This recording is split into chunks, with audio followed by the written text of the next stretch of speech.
Hey, this is Brian again, and I'd like to ask you to do a favor. We can't do this work without people like you, so if you can, please like, share, subscribe, tell your friends about Bring Back the Porch. I didn't come in intimidated by the situation, just frankly excited.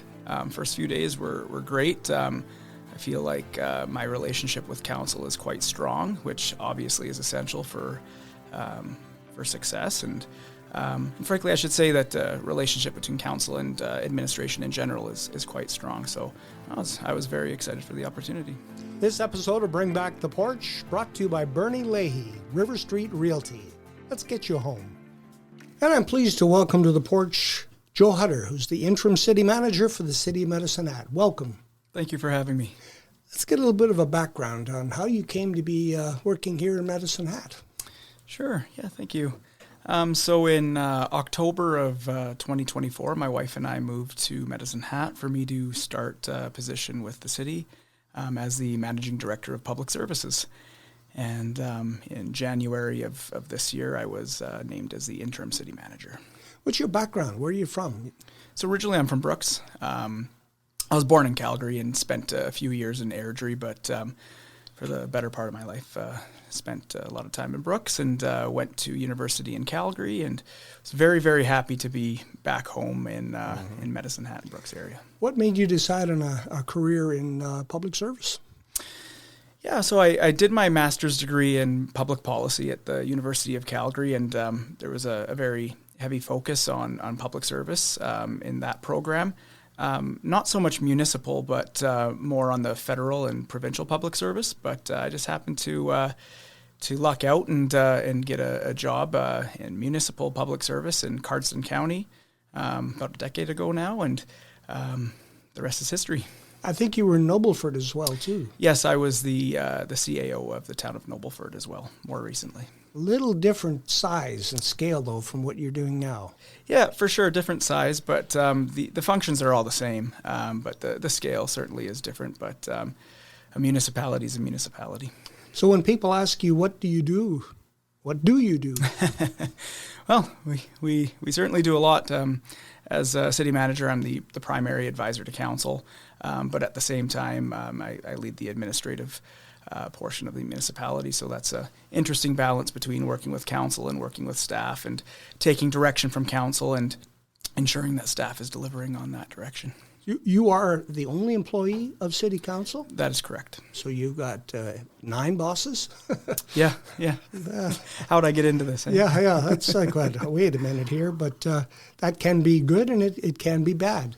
Of course, everybody knows that the focus on the city manager's position was on Ann Mitchell for the last little bit. You succeeded her when she left. You walked into a situation that you probably had never experienced before. How did the first few days go? The first few days of the city manager position? Frankly, I really enjoy it. I think there's a lot of opportunity right now. So I didn't come in intimidated by the situation, just frankly excited. First few days were great. I feel like my relationship with council is quite strong, which obviously is essential for success. And frankly, I should say that the relationship between council and administration in general is quite strong. So I was very excited for the opportunity. If you read social media, you hear the people who are all the experts on the outside of what's going on the inside of City Hall. And I don't know if you read them, but I look at them and go, you really think that's what they do? It just sort of, it would be disheartening for me if I was working at the City of Medicine Hat. And I wonder how the people who are employees of the City of Medicine Hat are trying to put all that stuff aside and do the best job they can. Well, we take a lot of pride in the work that we do. And, my perspective on it is, I serve council, and as long as they're happy, generally they would have a pulse on what the public's feeling. So if they're happy with the work that I'm doing, then I feel like I'm delivering. But I would say that we do have staff that certainly are affected by some of the negative comments that they see on Facebook. But that's just my job as a leader to ensure that that staff is feeling supported and being motivated. Where do you think we're going to go here in 2026 as the City of Medicine Hat? What's on the horizon? What are you excited about? Well, frankly, I have a personal mandate of improving the reputation of the City of Medicine Hat, and that is what I'm focused on. Beyond that, I'm excited for council to complete their strategic plan, which they're currently working on. And as an executive, we're all very excited to deliver on that. But we'll see what's contained within that strategic plan, hopefully in the next few months. You say improving the image of the City of Medicine Hat. To who?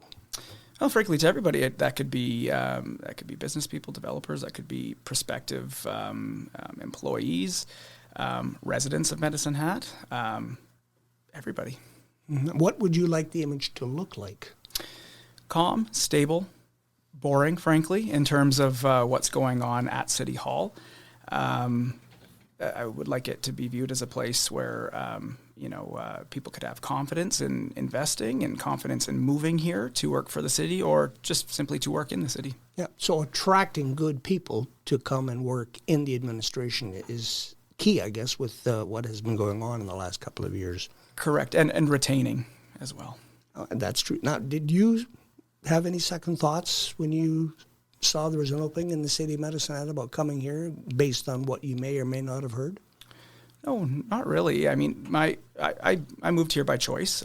Like I mentioned earlier, I'm from Brooks. My parents are still in Brooks. I have 3 young kids who have a close relationship with their grandparents, and I'll be honest with you, I was tripping over myself to move to Medicine Hat. We put our house up for sale in Lethbridge, and we had to pay 2 mortgages while we were here because we couldn't sell our house in Lethbridge. We couldn't get the timing to work. So no, I was very committed to come to the city, and I don't regret a second of it. Do you have any role to play in economic development in the City of Medicine Hat? Well, I feel like I have a bit of a role to play in most areas of the city in my position. So yeah, there's certainly So you help set the table? Yes. Okay. We do hear from people who complain that it's hard to do business with the City of Medicine Hat, that there's so much bureaucracy and red tape that they just throw up their hands and take their business somewhere else. You see it day to day. Is that something that is a concern to you? From what I've seen, I frankly don't get that sense. However, that is a common theme, so there has to be there has to be something to it, whether or not it's grounded in truth or it's just a perception. It is something that we need to work on.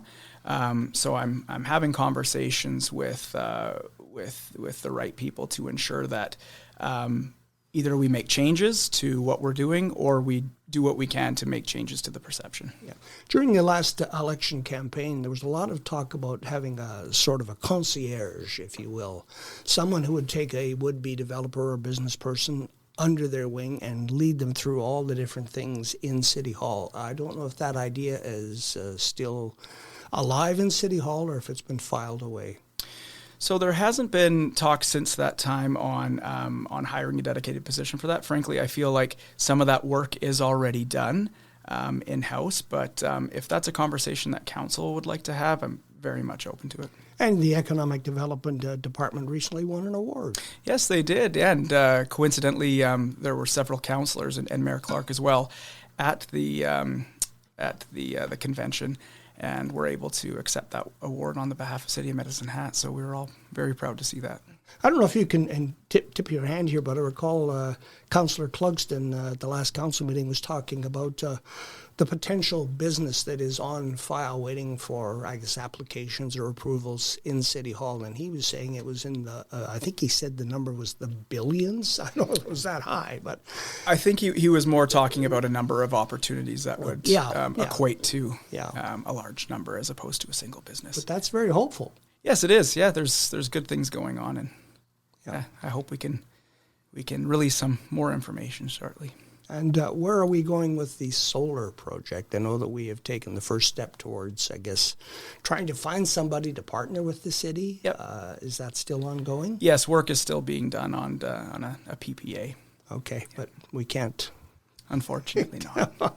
Appreciate the question. Yeah, well, it's one thing that everybody's asking. Is there anything happening with that solar park? Because they've got a lot of stuff tied on that. No, and frankly, and to speak on, I think the the conditions within the motion are a good way for the public to understand exactly what the sequencing would be.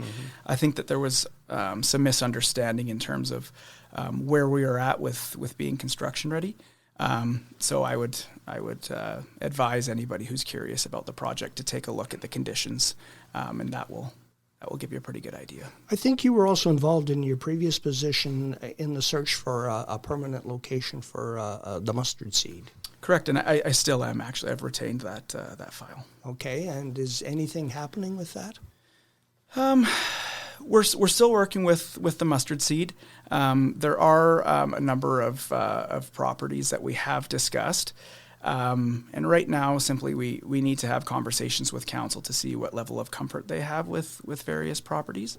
But I do appreciate the work that the mustard seed has done to become maybe a little more proactive in their search.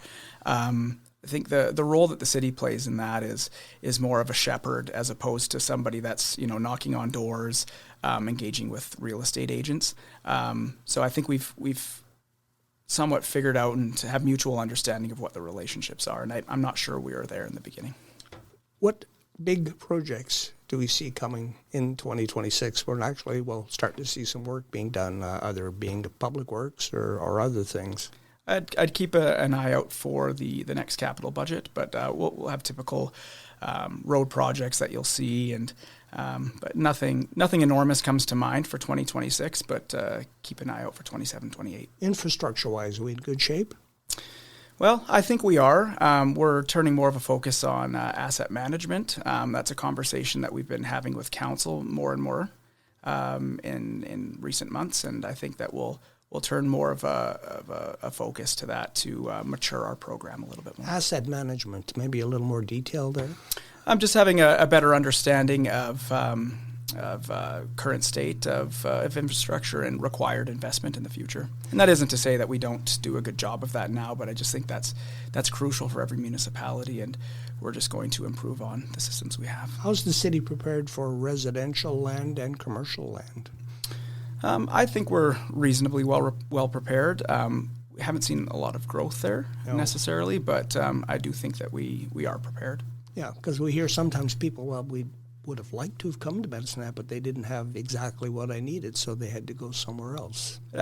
I have heard that as well, but I wouldn't say that is unique to Medicine Hat. I'm sure that those particular developers and business owners had similar feelings in other municipalities they were in as well. So overall, I guess you're heartened going forward in your position as interim city manager. Very much so. I'm very excited with the dynamic that administration and council have right now. We're really working together. There's a good team atmosphere right now, and I think we're working with an attitude of of providing professional advice, but being servient in the implementation of the direction that we get from council. And I think that's a really important shift. Is there anything else you wanted to touch on, Joe, that we haven't talked about? No, I've appreciated this opportunity so far to work this closely with staff and council, and I'm excited to continue it for the next few months, and also appreciate you reaching out for this conversation.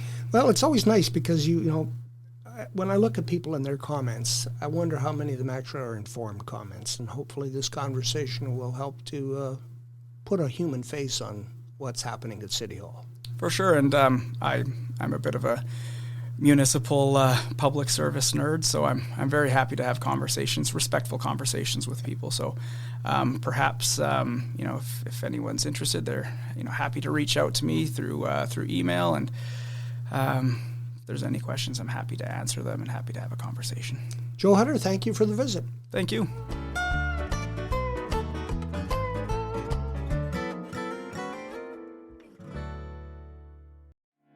Hey, this is Brian again, and I'd like to ask you to do a favor.